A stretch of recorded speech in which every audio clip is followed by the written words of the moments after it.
Hello, I'm Alexander. I have a new original story for you. Enjoy watching.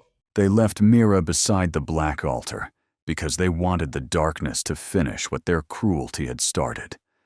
No blanket, no candle, no prayer. Only a locked chapel door behind her, a dead prince beneath the stone, and a kingdom that believed an orphan girl was worth less than one night of silence. But just before dawn, when the altar began to breathe and something under the floor whispered her name, a cold hand rose from the sacred tomb and closed around hers. Not to drag her down, not to haunt her, to stop her from running into the thing that had been waiting beneath the chapel for 100 years. And when Mira looked down, she saw the hand of Prince Cael, the royal son everyone claimed had died, blessed, peaceful, and beloved. His fingers were pale as moonlit marble. His grip was gentle. His voice reached her like a memory trapped under ice. "Do not scream," he told her. "It hears fear first. If that opening already pulled you in, stay with this story. Because the truth under that altar wasn't a ghost story.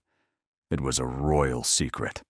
And every person in the palace knew just enough to be terrified of the girl who had survived the night." Mira had never belonged to the palace. She had been carried there as a baby in a basket after the Eastern famine, when the queen ordered several orphaned children taken in for charity, ceremony, and reputation. The other children were sent to kitchens, laundries, and stables. Mira was small, quiet, and sharp-eyed, so the housekeeper kept her near the inner halls, where invisible servants learned the dangerous art of hearing everything and repeating nothing. By 17, Mira could polish silver without leaving a mark, walk across marble without making a sound, and tell which noble had lost favor by how loudly others laughed at his jokes. She owned 2 dresses, 1 pair of worn shoes, and a wooden comb with missing teeth. What she did not own was protection. For years, bad luck had followed the palace like a shadow no one wanted to name. Milk soured in sealed jars. Horses refused the north gate. Candles went out in the chapel even when the air was still. Sometimes at night, the floor under the old wing gave a single deep knock, as if someone below had raised a fist and struck the earth. The priests said the kingdom was being tested. The queen said obedience would keep everyone safe. The servants said nothing unless they were alone. But nobles needed someone to blame, and an orphan was always easier to accuse than a royal grave. It began after the youngest princess fainted during morning prayer. She had been kneeling before the black altar, a great slab of dark stone veined with silver, when her face turned pale, and she whispered, "He is awake." Then she collapsed. The chapel erupted in panic. The high priest ordered everyone out, but not before his eyes found Mira near the back wall, holding a tray of clean cloths. By evening, the story had changed. The princess had not fallen ill, because the chapel was cursed. She had fallen ill because Mira had passed too close to the altar. Mira, the famine child. Mira, the nameless girl. Mira, who had no bloodline to defend her and no family to mourn her. The queen did not shout when she summoned Mira. That made it worse. Her Majesty sat beneath a canopy of white silk, her hands folded, her expression smooth as frost. "They say the dead prince stirs when you enter the chapel," she said. Mira kept her eyes lowered. "I do not know why anyone would say that, Your Majesty." The high priest stood beside the throne, his gold chain resting on his chest like a noose made for someone else. "The altar reacts to corruption," he said. "Sometimes the lowborn carry hungers they do not understand." Mira's mouth went dry. "I have served faithfully. Faithfully, the queen repeated, as if the word amused her. Then prove it. Tonight, you will keep vigil beside the black altar. If the prince is at peace, morning will find you unharmed. If you have brought a shadow into this palace, the chapel will reveal it. Mira understood then. This was not a test. It was a sentence shaped like a ritual. No one looked at her as guards led her across the courtyard. Servants turned away. Nobles watched from windows, grateful that fear had chosen another body.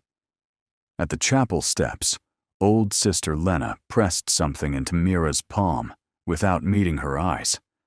A crust of bread. A mercy so small, it hurt. The guard captain unlocked the chapel door. Inside, the air smelled of cold stone, old incense, and rain, though no storm had touched the sky for days. The black altar stood at the center, heavy and polished, surrounded by 12 unlit candles. Behind it rose the statue of Prince Cael, carved in white marble, one hand over his heart, the other extended as if offering peace. Everyone in the kingdom knew his story. Prince Cael had died at 19, beloved by the people, brave in battle, pure in spirit.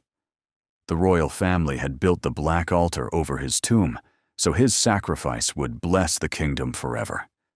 That was the official version. Mira had polished enough palace plaques to know official versions were often just lies carved nicely. The guards pushed her inside. The door shut. The lock turned. Their footsteps faded. For a long moment, Mira did not move. She stood in the dark chapel with the bread clenched in one hand and the entire night before her. Moonlight fell through the narrow windows in pale bars. The altar reflected none of it. It seemed to swallow every bit of light that touched it. She tried to pray, but the words would not come. She tried to sit, but every shadow looked like a hand. Finally, she backed into a pillar and lowered herself to the floor. Hours passed. The palace bells marked midnight. The first tremor came so softly she thought her own fear had shaken her. Then it came again, deeper, rolling through the stones under her feet. One candle on the altar lit by itself. Its flame burned blue. Mira stood. A sound rose from below the chapel. Not a voice, not at first. More like stone grinding against stone far underground. Then came a whisper. Mira. She stopped breathing. The whisper slid through the room again, softer, closer. Little rootless child. The altar's silver veins began to glow. Mira backed toward the door. She knew it was locked, but panic did not care about locks. She reached for the handle, pulled once, twice, then turned as the floor behind her cracked in a thin black line. Something breathed from the crack. Mira ran. She made it 3 steps before a hand rose from the side of the altar and caught her wrist. Her scream caught in her throat. The hand was cold, but not cruel. It held her with desperate gentleness. The stone above the tomb shimmered, and the face of a young man appeared in the darkness beside the altar.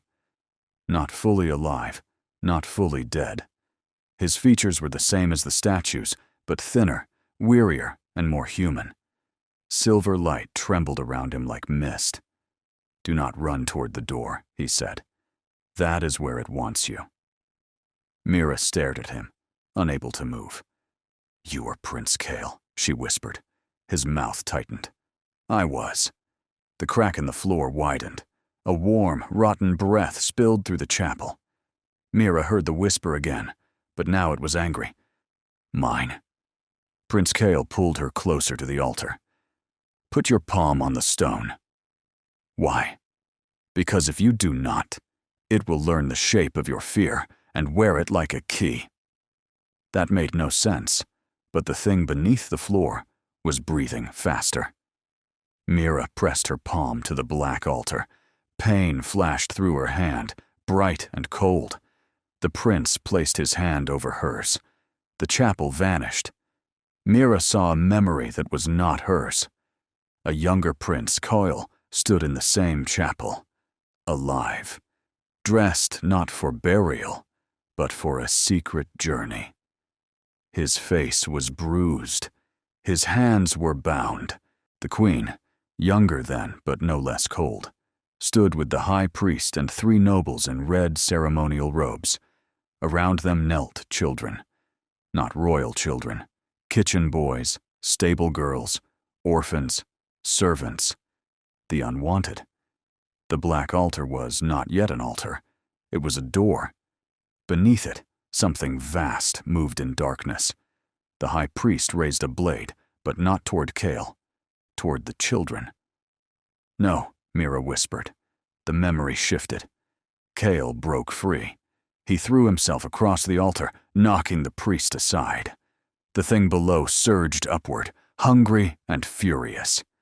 Cael slammed both hands onto the black stone and shouted words Mira could not understand. Silver light burst from his body. The door sealed. The children lived, but Cael fell across the altar, and the black stone drank his life like water. The chapel returned. Mira was crying, though she had no memory of beginning. "They did not bury you here to honor you," she said. "No," Cael replied. "They used my death to replace the sacrifices they could no longer hide." The floor shook again. The crack sealed slightly beneath their joined hands. "What is it?" Mira asked. "Older than the kingdom, older than the crown. My ancestors found it sleeping under the hill and built a palace above it. They fed it fear, then blood, then silence. In return, it gave them harvests, victories, heirs. Every generation called it blessing. Every generation paid someone else's child." Mira pulled her hand back, but Cael did not let go until the stone stopped glowing. "Why can I hear it?" "Because they left you here as an offering," he said, "and because you are not bound to their blood. The seal recognizes royal guilt. The creature recognizes abandoned pain. You stand between both." Before she could answer, the chapel bells rang once, though no one touched them. Dawn was still hours away. Cael looked toward the door. "They will come before sunrise. When they see I touched you, they will not call it mercy. They will call it contamination." The priests did come before sunrise. The lock turned while Mira still sat beside the altar. Prince Cael's ghost faded, but near enough that the air around her remained cold. 6 priests entered carrying white candles. Behind them came the queen's guard and the high priest. For one hopeful second, Mira thought survival would prove her innocence. Then the high priest saw the mark on her palm. A silver line crossed her skin where Cael's fingers had held hers. It glowed faintly in the dim chapel. The high priest went pale. "She has weakened the seal," he said. Mira stood. "That is not true." "Silence," the queen ordered from the doorway. Mira had not heard her enter. Her Majesty wore mourning white, as if Mira had already died, and this was only a formality. "The dead prince spoke to me," Mira said. "He showed me what happened here." The queen's face did not change, but the high priest flinched. There it was. Not shock. Recognition. If you are watching this and wondering whether Mira should have stayed silent, tell me in the comments. Would you speak the truth if every powerful person in the room needed you dead for it? The high priest lifted his hand. "The chapel has judged her. By ancient law, anyone touched by the unresting dead must be purified before the second dawn.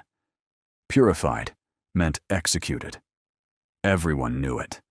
They just used prettier words in sacred rooms." Mira looked to the servants gathered outside the chapel, hoping for one face that would object. Sister Lena covered her mouth. The guard captain looked away. Prince Cael's voice whispered near Mira's ear. "Do not fight here. Not yet." The guards seized her. They took her not to the prison tower, but to a small chamber beneath the sacristy, where the walls sweated and the only window was a slit too narrow for a bird. The high priest followed alone after the guards left. He studied Mira as if she were a cracked vessel. "What did he show you?" Mira said nothing. The priest stepped closer. "Child, you have no idea what rests below us. If the seal fails, villages will empty. Fields will blacken. Children will hear their dead mothers calling from wells. Do you think one prince's suffering matters against that?" Mira lifted her marked hand. "He died, stopping you from killing innocents." His expression hardened. "He died because he was sentimental. Sentiment is a luxury kingdoms cannot afford. And orphans can." For the first time, the priest looked almost tired. "You should have slept through the night and woken ignorant. That would have been kinder." He left her with bread, water, and a death sentence at dawn. Mira waited until his footsteps faded. Then she whispered, "Your Highness." "Call me Cael," the ghost answered. His voice came from the wall behind her, faint but present. "Can you open the door?" "No." That was honest enough to frighten her. "Then why are you here?" "Because I can show you where the door is not." The stones near the floor shimmered. Mira crawled closer. Behind a loose block was a narrow opening, hidden by dust and old mortar. Not a door. A servant's crawlway, perhaps used long ago to tend chapel lamps from below. Mira scraped her fingers raw, pulling the stone free. The passage beyond smelled of earth and stale air. It was too small to stand in, but large enough for a desperate girl. Before she entered, she hesitated. "If I run, they will say I proved them right." "They already decided you were guilty," Cael said. "Running will only prove you are alive." That was the first thing he said that sounded less like a prince, and more like someone who had once been trapped too. Mira crawled into the dark. The passage sloped beneath the chapel. Above her, faintly, she heard priests chanting. Below her, something whispered in a language made of hunger. Cael guided her with small pulses of cold along her marked hand. Left. Lower. Wait. Keep your breathing quiet. At one turn, loose soil collapsed behind her. Mira bit her sleeve to keep from crying out. At another, she passed a wall carved with hundreds of small marks. Names, some formal, some childish. Leo, Tem, Annette, Rose of the Stables, Little Bran. Mira touched one with trembling fingers. "Offerings," Cael said softly. Mira pressed her forehead to the cold wall. "How many?" "Too many for memory. Not enough for the crown." That answer stayed with her.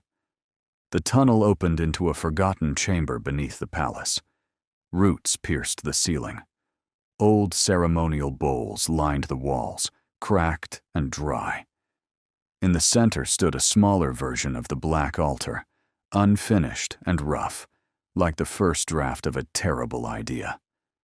On the far wall was a painting faded by damp.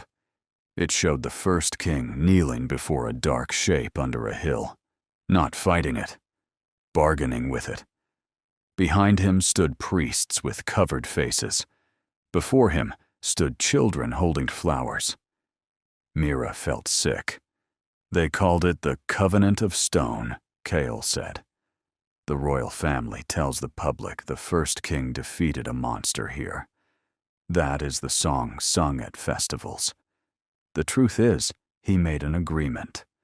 The creature would sleep as long as it was fed fear through ritual and life through blood. The palace prospered because the hill beneath it was never truly quiet. Why did they stop using children? They did not stop because they became merciful. They stopped because I found the ledger. Cael appeared beside the old altar, silver and transparent. In the dim chamber, he looked almost alive except for the sadness that clung to him. "I was 18, he said. I thought my family's power came from taxes, soldiers, marriages. Then I found a hidden record of names. Every drought that ended, every war that turned, every royal birth after years of barrenness. Beside each miracle was an offering. I confronted my mother. She told me I was too young to understand duty." Mira looked at the faded names on the walls. "So you tried to stop them. I tried to steal the children marked for the next rite. I failed. In the chapel, I made another bargain. My life for theirs. My spirit as seal. My silence as payment. But you are not silent anymore." His gaze moved to her marked palm. "Because they brought you close enough to hear me. And because the thing beneath the altar has learned patience." A low sound rolled through the chamber. Dust drifted from the ceiling. Mira stiffened. Cael looked down. "It knows you are moving through the roots of the palace. What does it want from me?" "A willing hand." Mira laughed once, sharp and frightened. "It has chosen badly." "Has it?" Cael asked gently. "You have been blamed, used, locked away, and sentenced by people who call themselves holy. It will not tempt you with gold. It will tempt you with justice." The word hit harder than Mira expected. Justice. She imagined the queen afraid, the high priest begging, the nobles hearing whispers in their sleep. She hated that some small, wounded part of her wanted it. Cael saw her face, and he did not judge it. "Anger is not the same as surrender," he said, "but it can open the same door." They moved deeper. For hours, Mira followed the old tunnels, hiding when patrols crossed above, drinking from a dripping root, and learning the secret shape of the palace from beneath. The royal nursery had been built directly over a warding circle. The ballroom pillars were sunk into bones of black stone. The throne room stood above the creature's head. Every beautiful thing in the palace had a root in darkness.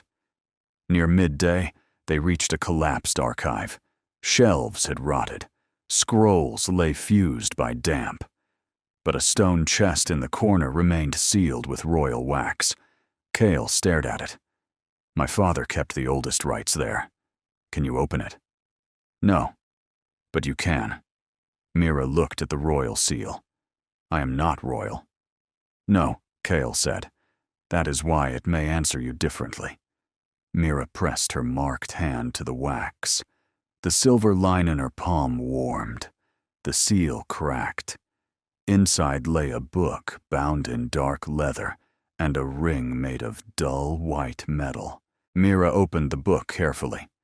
The handwriting changed every few pages, one monarch after another, adding instructions, warnings, excuses. A passage near the end had been written in a firm young hand. Cael's hand. "If this record is found, know that the altar is not a tomb. It is a lock. Know that the lock was made with stolen lives before mine. Know that the creature beneath the hill cannot be killed by royal blood, because royal blood invited it in. It can only be refused by one who has been offered and does not offer in return." Mira read the line twice. "What does that mean?" Cael's expression shifted, troubled. "I never understood. I died before I could finish the translation." Mira lifted the white ring. It was too large for her thumb, too plain for royalty. "That belonged to the first child who refused," Cael said. Refused what? The first king's bargain. The oldest version says a child from the hill village was brought to the creature. But instead of pleading, the child placed both hands on the stone and said, "I owe you nothing." The creature slept for 1 year without feeding. After that, the priests made sure no offering ever faced it awake. Mira closed her fingers around the ring. "A person who has nothing can still refuse," she said. Cael looked at her. Then, as if he had just learned something he had been dead too long to remember. Above them, bells began ringing. Not chapel bells, alarm bells. The priests had found her empty cell. Mira wanted to keep reading, but footsteps thundered somewhere beyond the tunnel. Cael guided her through a side passage into the old aqueduct, where cold water moved around her ankles. The tunnel was narrow, and the ceiling forced her to bend. Behind them, torchlight flickered. There, a guard shouted. Mira ran. The water slowed her. Her skirt tangled around her knees. Cael's voice sharpened. "Left at the Broken Lion. Do not take the stairs. They lead to the barracks." An arrow struck the wall near Mira's shoulder. Not a killing shot, perhaps, but close enough to make stone chips sting her cheek. She slipped, caught herself, and saw a grate ahead with daylight beyond it. Freedom. Or something like it. Then the whisper came from the water. "Little rootless child." Mira froze. The water around her ankles turned black. Cael appeared between her and the deepening shadow, but his outline flickered. The farther they went from the altar, the weaker he became. "Do not answer," he said. "It is unfair," the whisper breathed. "They feast. You crawl. They inherit. You are blamed. Give me one name, and I will make that name afraid." Mira's breath shook. The high priest's name rose to her tongue. The queen's followed. Then the face of every noble who had watched from the windows. "Just one name," the creature coaxed. "One crumb of anger. One open door." Mira held the white ring so tightly it hurt. "I owe you nothing." The water recoiled. Cael stared at her. The phrase worked. Not fully. Not forever. But enough. Mira reached the grate, kicked it until rust gave way, and spilled out beneath the western bridge into pale afternoon light. For the first time in her life, she stood outside the palace walls with no order pulling her back. She could have run to the city. She could have vanished into laundry smoke and market noise. No one would blame her for saving herself. Even Cael did not ask her to return. Instead, he stood in the shadow of the bridge, barely visible, watching the palace with a grief so old it had become quiet. "If I leave," Mira said, "what happens at the second dawn? The seal will weaken. The priests will try to repair it. With another life." Cael did not answer. Mira already knew. The palace would find another orphan, another servant, another person whose absence could be explained. The monster would sleep. The queen would mourn publicly. The high priest would call it sacrifice. And somewhere under polished stone, another name would be added to the wall. Mira looked toward the city road, then toward the palace. "I am so tired of being chosen by people who never ask," she said. Cael's voice softened. "Then choose for yourself." That was the moment Mira changed. Not into a warrior, not into a queen, not into some fearless creature from a song. She was still hungry, hunted, bruised, and terrified. But choice, even a frightening one, put a small straightness into her spine. She would not restore the cruel seal. She would not free the monster. She would not die politely so the palace could sleep. She would make a third choice. If you are still here, take a second to like the video and subscribe. Because stories like this are built around one question. When the whole world gives someone only terrible options, what happens when they creates another one? Mira waited until dusk in an abandoned mill near the bridge. Cael could not fully enter the sunlight, but he remained near the broken doorway, his voice faint. Together, they studied the book and the ring. The second dawn was not the next sunrise. It was a rare alignment, when the morning star appeared twice in the chapel's eastern window, once before sunrise, and once reflected in the silver veins of the altar after light touched the tomb. That gave Mira one night. The book described three forces: the royal blood that made the bargain, the dead blood that held the seal, and the refused offering that could deny the creature passage. Royal blood opened the door. Cael's death held it closed. Mira's refusal could change what the door was. But to do it, she had to return to the black altar and place both hands on the stone at the second dawn. "That is exactly where they expect me," she said. "Yes," Cael replied. "Then we need them to expect the wrong reason." For the first time, a faint smile touched his mouth. "Tell me." Mira had spent her life being invisible. That was not weakness. It was training. She knew which servants carried keys, which windows had warped latches, which priest drank too much honey wine after evening rites, which guard hated the north corridor because of drafts. She knew the palace's habits because no one important had ever thought she mattered enough to hide them from her. By midnight, she had a plan. Not a public accusation. Not a plea before the court. No one would believe an orphan over a queen, and Mira refused to spend her last chance begging liars to confess. Instead, she would use the palace's own fear. Sister Lena found her first. The old woman came to the mill with a cloak, a packet of cheese, and tears she kept wiping away angrily. "I should have spoken," Lena said. "Yes," Mira replied. The honesty hurt them both. Lena bowed her head. "I was afraid." "So am I." That made the old woman look up. Mira did not forgive her. Not fully. Not yet. But she took the cloak. Some mercies arrived late and still mattered. "I need you to carry a message," Mira said. "Not to the people.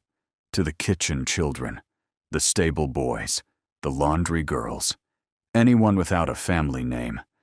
Tell them not to enter the chapel wing before dawn, no matter who orders them."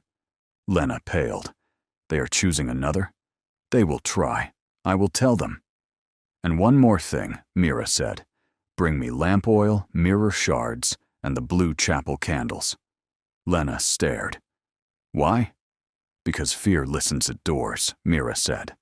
"Tonight, we make it listen to the wrong one." Near the final hour before dawn, the palace prepared its secret rite. The queen entered the chapel in white. The high priest wore black beneath his gold vestments.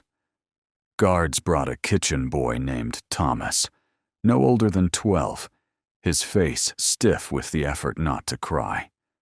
Sister Lena's warning had spread, but the priests had found him hiding in the coal room. Mira watched from the upper lamp passage, rage burning so cold inside her that her hand stopped shaking. Cael hovered beside her, almost transparent. "If you go down now," he said, "they will seize you before the alignment." "I know." Below, the high priest began the chant. The black altar woke. Its silver veins glowed. The floor trembled. The queen's face remained calm, but her fingers clenched around a small royal dagger. Mira placed mirror shards along the lamp ledge, just as she had planned. Each shard caught the blue candlelight and sent it downward in broken lines. To the frightened eyes below, pale figures seemed to move along the chapel walls. Not one ghost, Many. The priests faltered. Cael understood. Mira had no army, no title, no witness anyone would trust. But the palace trusted its own terror. It feared the dead it had made. Mira poured lamp oil into the old grooves along the ledge and lit it. Blue flame ran in a circle above the chapel, harmless but sudden, illuminating the carved names hidden high in the old stonework. Names the priests had covered with soot, names of offerings past. The kitchen boy looked up and saw them. So did the guards. The queen whispered, "Impossible." The high priest spun toward the upper passage. Mira, she stepped into view. Not as a trembling prisoner, not as a cursed orphan, as the one person in the chapel who knew exactly what everyone was afraid of. "Let the boy go," she said. "Seize her," the priest shouted. But the guards hesitated. The blue flames reflected in their armor. The names watched from the walls. The altar groaned beneath them. Mira did not waste time trying to convince them of every truth. She only needed one opening. "Cael," she whispered. The prince's ghost descended through the air behind the altar. Every person in the chapel saw him. The queen took one step back. "My son," she breathed. Cael looked at her, and for a moment the entire story narrowed to a mother and the child she had chosen to turn into a lock. "You knew," he said. The queen's face broke, but not enough. Grief appeared. Love, perhaps. But pride stood in front of it like a guard. "I saved the kingdom," she said. "No," Cael replied. "You preserved the throne." The high priest grabbed Thomas and pulled the boy toward the altar. "Enough. The seal requires life." Mira moved before anyone else did. She jumped from the last steps of the lamp passage onto the side platform, pain flashing through her ankle. The guards surged. Cael swept one spectral hand through the candles, and every flame went out except the blue circle above. Darkness fell. Mira heard Thomas gasp. She followed the sound, caught his sleeve, and shoved him toward Sister Lena, who had slipped in through the servants' door. "Run," Mira said. The boy ran. The high priest lunged for Mira. His hand closed around her arm. "You foolish child," he hissed. "You think refusal is power? Refusal is a word. Hunger is older than words." The altar split. Not fully, just enough for a black seam to open down its center. Warm wind poured out, carrying whispers in hundreds of voices. Some sounded like the dead. Some sounded like loved ones. Some sounded like Mira herself as a child, asking why no one had come for her. The queen raised the dagger. Cael moved toward her, but the opening pulled at him. His ghost flickered, stretched thin between the altar and the woman who had given birth to him. Mira realized the monster was not trying to rise first. It was trying to reclaim Cael. The dead prince had been the seal for years. If it swallowed him, the door would open.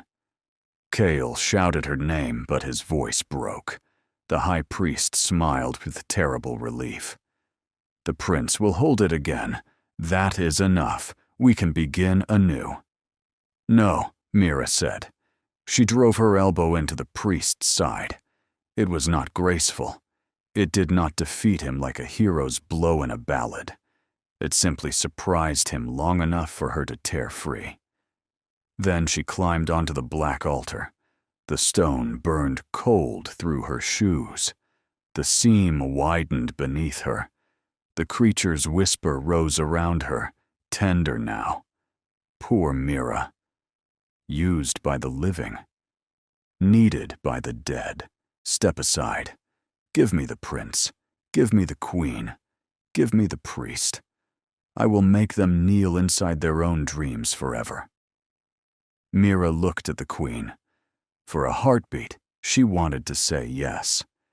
She wanted the Queen to feel every locked door, every turned face, every night an orphan had spent wondering whether she had been born unlucky or merely unwanted. Cael's hand reached toward her from the edge of the widening seam.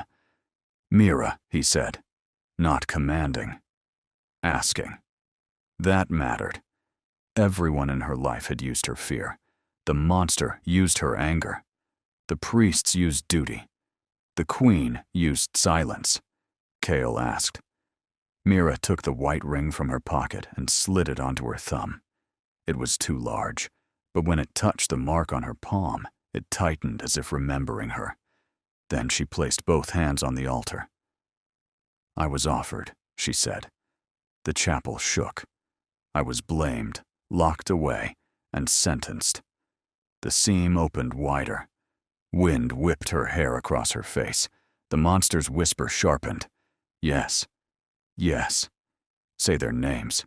Mira leaned closer to the stone. "I owe them nothing," she said. "And I owe you nothing."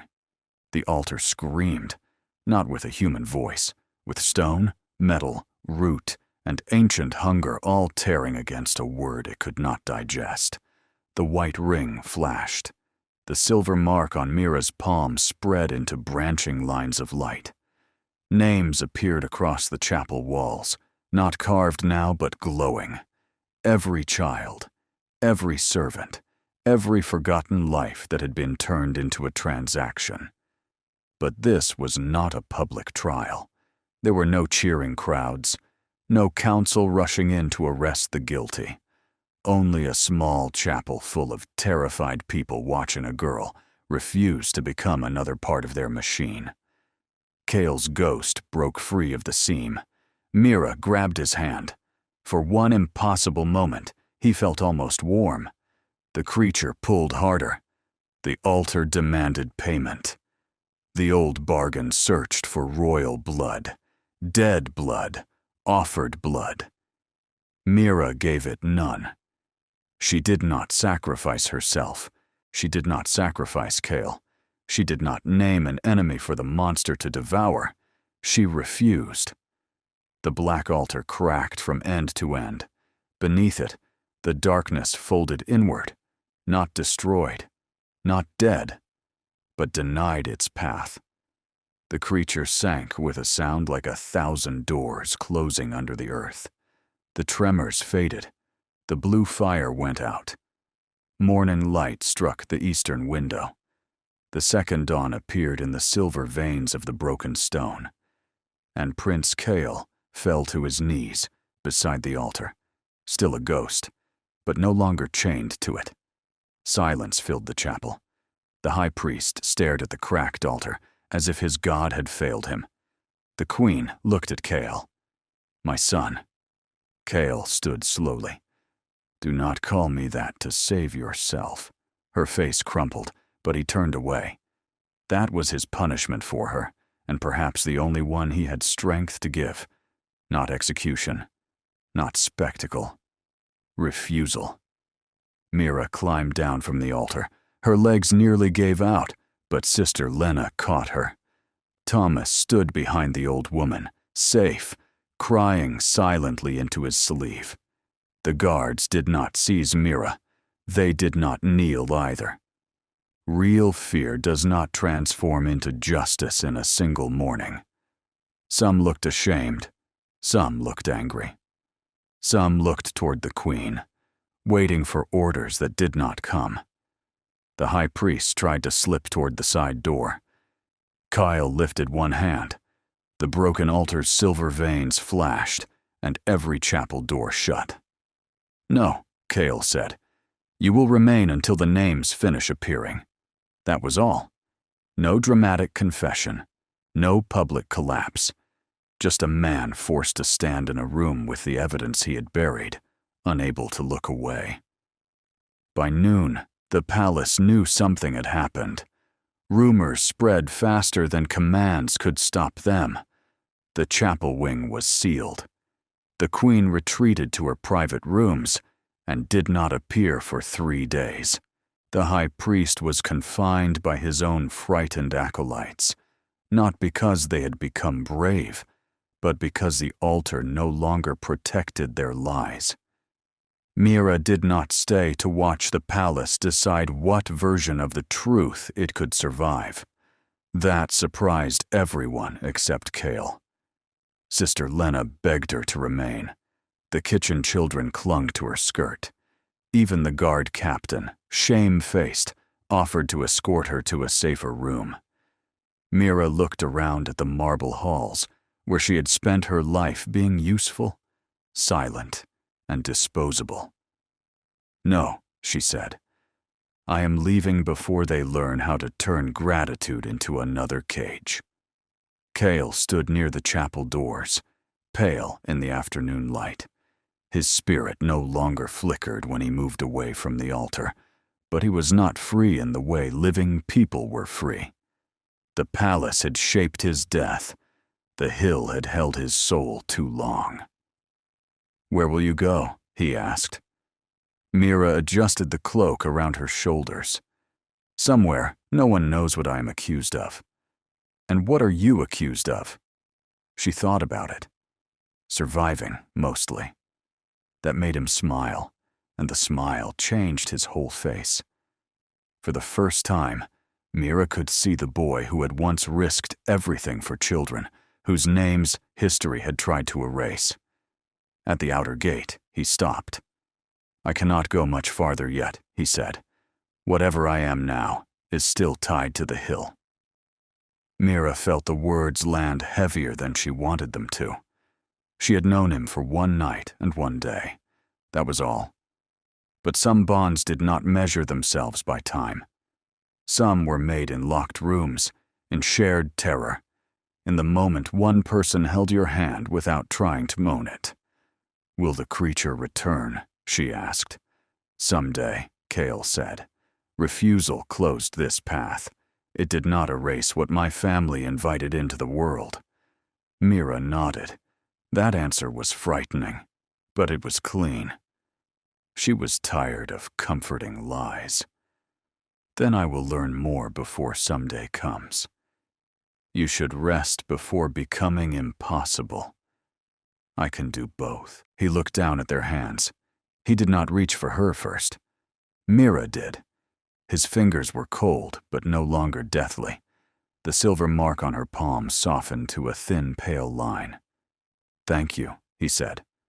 "For saving you? For not becoming what hurt you?" Mira looked back once at the palace. The towers shone white above the hill, beautiful from a distance.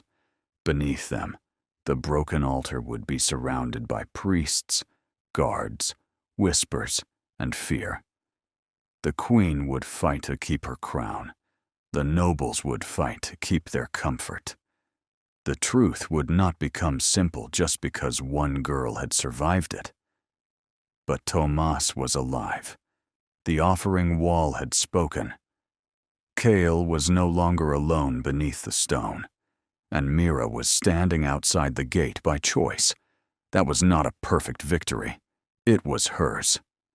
Before she left, Sister Lena ran to her with a small bundle: bread, apples, a clean dress, and a purse with more coins than Mira had ever held. "From the servants," Lena said, "not charity." "Thanks." Mira accepted it after a long pause. "Tell them something for me." "Anything. Tell them the altar was never hungry for the nameless. It was hungry because the powerful kept feeding it." Lena nodded, crying again. "And tell the children to write their names somewhere no one can scrape them off." Mira walked down the road as evening gathered. At the first bend, she felt a cool breeze touch her marked hand. Cael's voice came faintly, carried by the ring. "Mira." She stopped. "When you find the first hill village, ask for the story of the child who refused. Start there." She looked back, but the palace gate was empty. For now, he was bound to the hill. For now, she was not. Mira smiled, small and tired and real, then continued down the road, with the white ring on her thumb and a ghost's unfinished truth in her keeping. And if you made it to the end, tell me in the comments what you think Mira's real victory was. Was it saving the prince, breaking the altar, rescuing the boy, or walking away before the palace could claim her again?